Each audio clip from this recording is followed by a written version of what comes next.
the West Gateway District of the downtown specific plan area.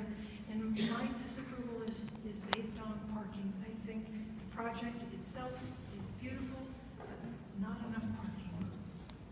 So that's my motion. Commissioner Jackal? Second. Any discussion, commissioners? Commissioner Carroll? A little further discussion is that I like to say I do like this project, and I think it's not an excessively high density for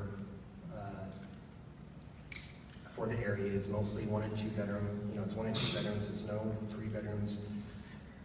I think it looks nice. I think the architecture is good. I think this has a lot of good things about it, and my reservations about it. I mean, if this had another 10 parking spaces on site, not directly accessible by store customers or by wave customers or park goers, another 10 on site, I would probably be completely happy with it. And just foregoing this area to the north that seems to do nothing at all. And because if that's gone, then I would want maybe something else, some other bump in an amenity somewhere else, and I would be completely happy with the project. Mr. Stone, did I make a faux pas? The state law, I should share some of it. And of course, the commission has authority to evaluate and make a final decision as well as to impose conditions. But there's a provision that's particular to housing developments.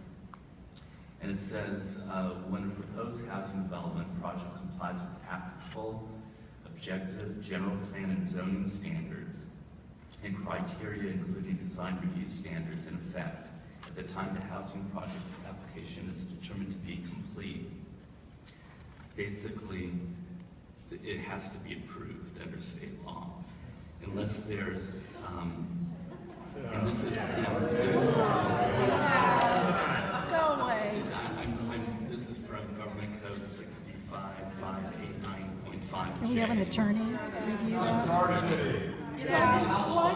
Legislature. Please let the attorney speak. And it can be denied if there's a specific adverse impact, but that's identified as basically an objective health and safety measure that's been exceeded.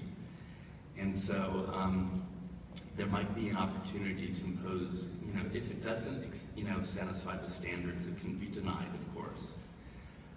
If it does produce or exceed an objective health and safety standard and can't be mitigated, it can be denied, and it can be reasonably conditioned. So that's the requirement of state law. So if I understand correctly, then I take my motion off the table, and then I would possibly make a motion approving, but with the addition of some cameras, some things to control the top lot area. Is that what we're speaking of? Any reasonable condition. Reasonable condition. Okay, then I take my motion off the table, and Commissioner Roscoe, please. The provision of additional parking, a reasonable condition? Yes. Yes. There might be some opportunity for discussion on that. I'm not sure. It depends. Partially, we could address it to the developer to start a dialogue on that. A question, and I guess to Mr. Reynolds and possibly Mr. Erickson. Can we get more parking out of that little corner space that it's designated as 20 spaces belong to? Can that be increased? Does that help? No. Well, it's already 20, but let's say it's 40 of the 50, 55. Yeah, let them have the whole thing, like, public parking. Yeah, that property owner would be one. Come on up. Mr. Reynolds, you may want to join.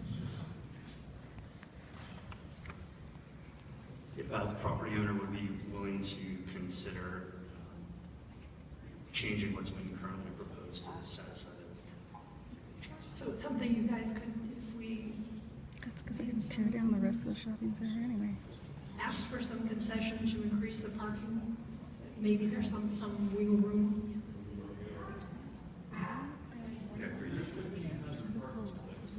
I know. There's a lot of people that don't like to walk. I understand. It's not safe. Let's see, does anyone, Commissioner Garrettson, do you have a laundry list of conditions? I do.